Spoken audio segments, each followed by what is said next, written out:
दोस्तों 2 मार्च को हमारा कक्षा 12वीं का समाजशास्त्र सोशियोलॉजी सब्जेक्ट का एमपी बोर्ड एग्जाम 26 का पेपर होने वाला है। इसलिए लगातार मैं आपको तैयारी कराते जा रहा हूं और आपको दोस्तों 2 अंकी वाले, 3 अंकी वाले अति महत्वपूर्ण प्रश्न उत्तर कवर करा दिए, 4 अंकी वाले भी कवर करा दिए हैं। ये हमारा अब लास्ट पार्ट रहने वाला है 4 नंबर का। इस वीडियो में दोस्तों हम 4 अंकी वाले अति महत्वपूर्ण प्रश्न उत्तर देखने वाले हैं। लास्ट पार्ट 2 हमारा रहने वाला है। ओके, और इससे पहले वस्तुनिष्ठ भी आपको बता चुका हूं। क्रम से वीडियो देखना चाहते हैं, सभी वीडियो देखना चाहते हैं, प्रॉपर तैयारी करना चाहते हैं तो 12th sociology topper series MP board exam 2026 के नाम से प्लेलिस्ट बना दी है। प्लेलिस्ट पर जाकर सभी वीडियो देखकर आप क्या है, क्रम से वीडियो देखकर आप तैयारी कर लीजिएगा। तो मेरा लक्ष्य मेरी किस्मत पर निर्भर करता है और पर मेरा रास्ता मेरी हिम्मत पर निर्भर करता है। तो पहला दोस्तों हमारा क्वेश्चन है, भारत में स्त्री पुरुष अनुपात में गिरावट के प्रमुख कारण लिखिए। भारत में स्त्री पुरुष जो अनुपात गिर रहा है उसके कारण क्या है, तो क्रम से आपका दिया हुआ है कि गिरावट का प्रमुख कारण तो पहला हो जाएगा केवल स्त्रियों को ही बच्चा पैदा करने के में मौत का जोखिम उठानी पड़ती है। फिर शैशवावस्था में बच्चों की देखभाल को घोर अपेक्षा जिससे उनकी मृत्यु दर क्या ऊंची हो जाती है। साथ ही लिंग विशेष में आपका गर्भपात जिससे बच्चों के पैदा होने से ही होने नहीं दिया जाता है, और 1 या 2 बच्चे पैदा करना जिससे लोग अपनी पसंद के अनुसार ही लड़का पैदा करना चाहते हैं। तो ये सब है स्त्री पुरुष के अनुपात के गिरावट के कारण। सिंपल है, पढ़ते ही आपको समझ में आ जाएगा। नेक्स्ट हमारा इंपॉर्टेंट रहेगा, माल्थस को यह विश्वास क्यों था कि अकाल और महामारी जैसी विनाशकारी घटनाएं हैं जो बड़े पैमाने पर मृत्यु का कारण बनती हैं अपरिहार्य है।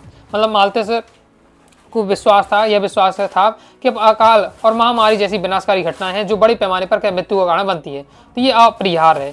तो इसके बारे में आपका दिया है, इसको तैयार कर लीजिएगा। नेक्स्ट है, वे कौन से नियम हैं जिनका पालन करने के लिए जाति व्यवस्था बांध करती है, कुछ आपको बारे में उसके बताना है।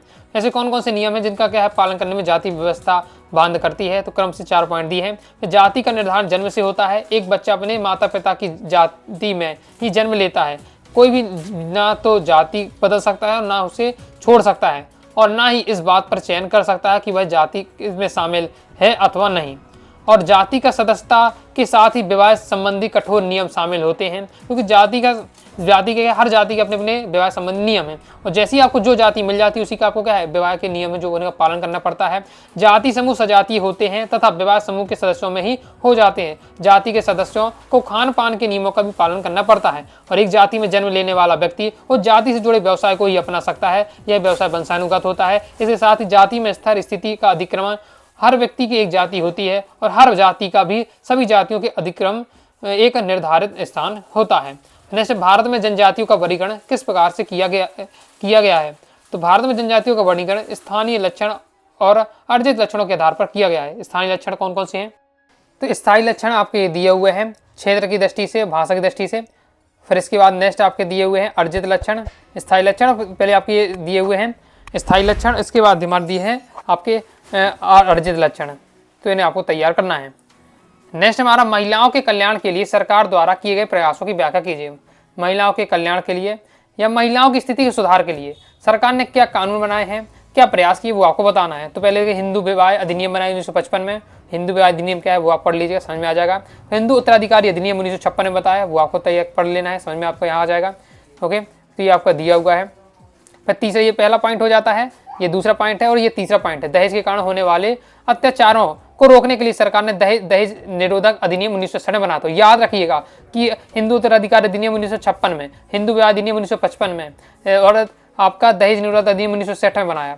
ओके, क्योंकि सीधे आपका ऑब्जेक्ट में पूछ लिया जाता है। फिर चौथा पॉइंट है, महिलाओं के आर्थिक शोषण को रोकने के लिए सन 1976 में समान वेतन कानून भी पारित किया गया था। तो ये आपको तैयार करके रखना है। जैसे अनुसूचित जाति का अर्थ लिखिए। अनुसूचित जाति की प्रमुख समस्याओं का आपको क्या है वर्णन करना है। ये आपकी दी है अनुसूचित जाति की समस्याएं। पहला करके समस्या है कि अनुसूचित जाति क्या है, अनुसूचित जाति समाज का वह समुदाय है जो सामाजिक व शैक्षणिक रूप से पिछड़ा हुआ है, जिन्हें आमतौर पर दलित कहा जाता है, जिन्हें भारतीय संविधान द्वारा सूचीबद्ध करने के लिए विशेष सुरक्षा और आरक्षण प्राप्त है। अपनी समस्याएं आपको बतानी, तो सामाजिक समस्या, फिर आर्थिक समस्या, धार्मिक समस्या और राजनीतिक समस्या। इन पॉइंटों के आधार पर उनके मतलब समस्याओं के सेक्शन बांट दिए। सामाजिक क्षेत्र में क्या समस्या है, आर्थिक क्षेत्र में समस्या है, धार्मिक क्षेत्र में समस्या और राजनीतिक समस्या कौन कौन सी हैं वो दिया हुआ है। और यहाँ ज़्यादा डिटेल से समझाने की आवश्यकता नहीं है, पढ़ते ही आपको समझ में आ जाएगा, क्योंकि जो मुझे पता कि आप पढ़ेंगे तो आपको समझ में आ जाएगा। मैं उनको स्किप करते जा रहा हूँ, मैंने आपको क्या है उनकी हेडिंग बस आपको तैयार करके रखना है, और पढ़ेंगे तो फिर अपने हिसाब से आप यहाँ लिख सकते हैं। नेक्स्ट है जोतों की अधिकतम सीमा का निर्धारण कैसे किया जाता है, इस बात की आपको विवेचना करनी है। तो जोतों की सीमा का अर्थ होता है कि किसी व्यक्ति के पास कृषि योग्य भूमि की एक सीमा होनी चाहिए, उससे अधिक नहीं। एक सीमा से पहले किसी के पास तो हजारों एकड़ भूमि है तो कईयों के पास क्या कुछ नहीं था। मतलब पहले क्या बहुत ज़्यादा असमान थी, बड़े बड़े जमींदार थे, उनकी कई ज़मीनें हुआ करती थी, कई हजारों एकड़ ज़मीन हुआ करती थी। लेकिन एक कोई गरीब किसान है तो उसके पास इतना है कि उसको खाने तक के लाले पड़े हैं, मतलब इतनी ज़मीन नहीं है कि वो अपना उगा करके अपना खा सके, इतना भी स्थिति नहीं हो। किसी के पास क्या कई हजारों एकड़ ज़मीन होती, तो ये इतनी ज़्यादा असमानता थी, इसलिए क्या है जोतों की सीमा निर्धारित की गई। इसलिए सभी को क्या भूमि देने के लिए व्यक्ति के पास कृषि योग्य भूमि रखने की सीमा निर्धारित की गई, जिससे क्या जोतों की सीमा कहा गया है। इसके लिए कई प्रकार के अधिनियम बनाए गए। 1973 में बाद हरियाणा पंजाब में यह सीमा 18 एकड़ तथा 27 एकड़ तक निश्चित की गई थी। जिसके पास इस सीमा से अधिक भूमि थी उसे वह भूमि ले ली गई और भूमिहीन किसानों तक क्या बांट दी गई। ओके, जिनके पास एक्स्ट्रा भूमि है दे दो, और क्या है जो किसी के पास बिल्कुल नहीं उनको क्या बांट दो। जैसे भूमंडलीकरण व उदारीकरण ने कैसे भारतीय कृषि को प्रभावित किया है, लिखिए। तो भूमंडलीकरण उदारीकरण का कृषि पर, भारतीय कृषि पर क्या प्रभाव पड़ा है वो आपको यहाँ बताना है। वो आपको यहाँ दिया हुआ है, तो इसे भी आप देख लीजिएगा। आगे देख लेते हैं, इसके आगे ये सॉल्यूशन दिया हुआ है, तो इसे भी आप देख लीजिएगा। नेक्स्ट हमारा क्वेश्चन है, क्या आप यह महसूस करते हैं कि माता पिता आज भी बेटियों की बजाय बेटों को अधिक पसंद करते हैं? आपकी राय में इस पसंद के क्या कारण हो सकते हैं? तो जानते हैं कि माता पिता क्या है आज भी बेटियों की बजाय क्या है लड़कों को ज़्यादा महत्व देते हैं। ओके, लड़कों की लड़कियों की अपेक्षा लड़कों को महत्व दिया जाता है। क्या कारण है तो वो बताया जा रहा है। अब इसे भी आप पढ़ेंगे तो आपको समझ में आ जाएगा। ये भी मेरे अनुसार क्या है समझाने का टॉपिक नहीं है, पढ़ते ही आपको समझ में आ जाएगा। और ये आपने क्या है नॉर्मल आप जानते हैं और अपने समाज में देखते भी होंगे।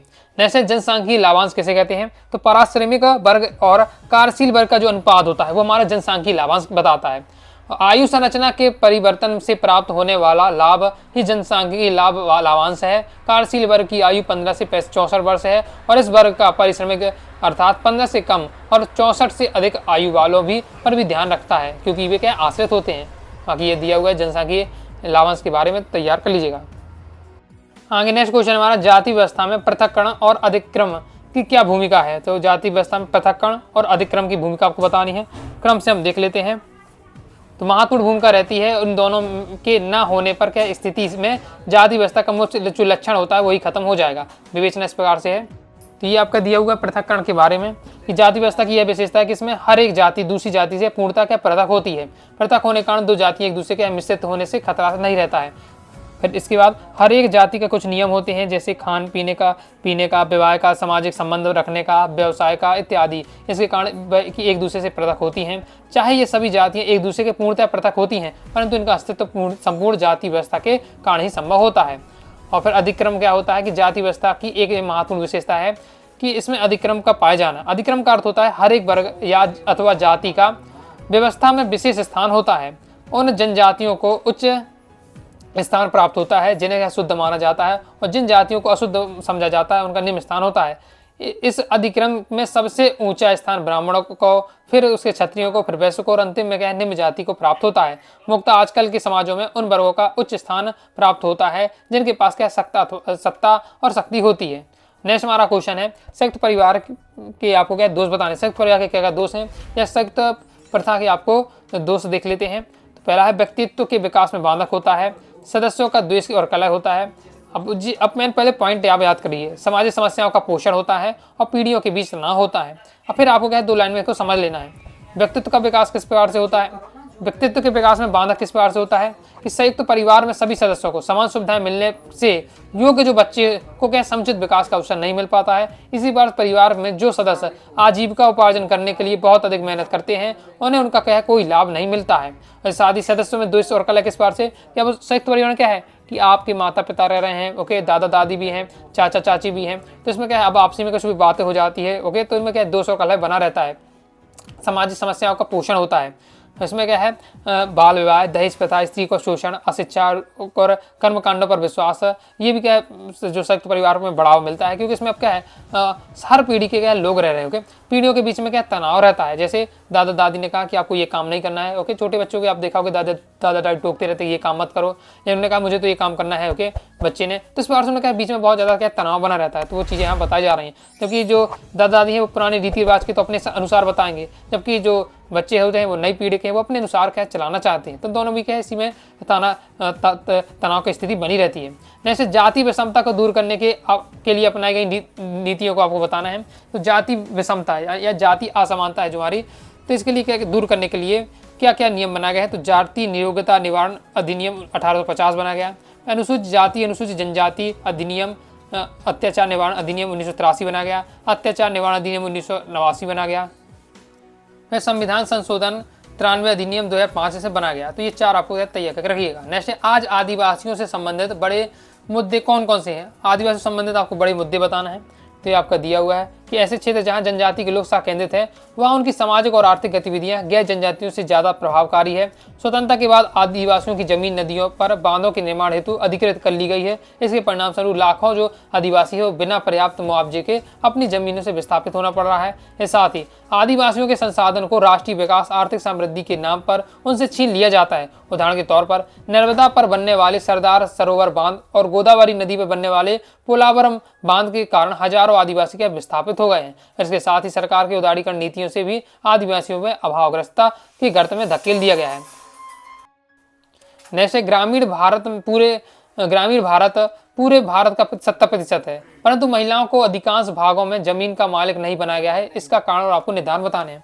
मतलब हमारा जो पूरा भारत है, ओके, इसमें लगभग 70% गांव के हिस्से हैं और जमीनों के मालिक होते हैं, लेकिन इसमें महिलाओं को अधिकांश भागों में जमीन के मालिक नहीं बनाया जाता। क्या कारण है वो आपको बताना है। तो महिलाओं को क्यों मालिक नहीं बताया, जो वो आपको बताया जा रहा है। तो भारत के अधिकांश भागों में महिलाओं को जमीन का मालिक नहीं बनाया जाता, जिसका मुख्य कारण है कि भारत क्या है जो है पितृसत्तात्मक परिवार है। पितृवंशता मातृवंशता पढ़ा था, पितृसत्तात्मक तो 2 नंबर में देखा था, मातृसत्तात्मक देखा था। लेकिन जो भारत है उसमें वो क्या है, मेन पितृसत्तात्मक परिवार है।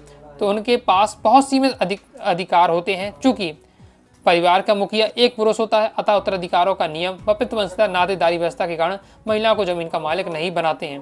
तो ये आपका दिया, बाकी पढ़ते ही आपको समझ में आ जाएगा। नेक्स्ट हमारा क्वेश्चन है, भूमि सुधार क्या अर्थ है। भूमिहीन मजदूर वर्ग की 2 आपको समस्याएं लिखनी है। तो भूमि सुधार क्या होता है। भूमि सुधार का तात्पर्य कृषि भूमि की ऐसी व्यवस्था की करना है जिससे छोटे और भूमिहीन किसानों की आर्थिक दशा में सुधार हो सके। इसके साथ ही दूसरे शब्दों में भूमि का न्यायपूर्ण वितरण हो और कृषि भूमि से संबंधित व्यवहारिक नीतियां भूमि सुधार में सबसे सरल अर्थ को स्पष्ट करती हैं। तो भूमि सुधार का मेन मतलब होता है भूमि की ऐसी व्यवस्था करना जिससे छोटे और भूमिहीन जो किसान हैं की आर्थिक दशा में क्या सुधार हो। अब इसकी समस्या क्या है, भूमिहीन जो मजदूर वर्ग हैं उनकी समस्या है। तो पहला, भूमिहीन मजदूरों के पास क्या है, भूमि के अधिकार नहीं होते। भूमिहीन नाम ही है, भूमिहीन जिनके पास जमीन ना हो। तो ऐसे मजदूर के पास जमीन ना हो तो भूमिहीन मजदूर कहलाते हैं। तो उनके पास भूमि के अधिकार नहीं होते। इसके साथ ही भूमिहीन मजदूर वर्ग का आर्थिक शोषण भी किया जाता है। तो ये क्या है, समस्या हो जाती है भूमिहीन मजदूर वर्ग की। इस प्रकार दोस्तों हमने कहा 4 अंक वाले अति महत्वपूर्ण प्रश्न उत्तर कवर कर लिए हैं और इससे पहले 2 नंबर वाले बता दिए, 3 नंबर बता दिए, वस्तुनिष्ठ बता दिए हैं।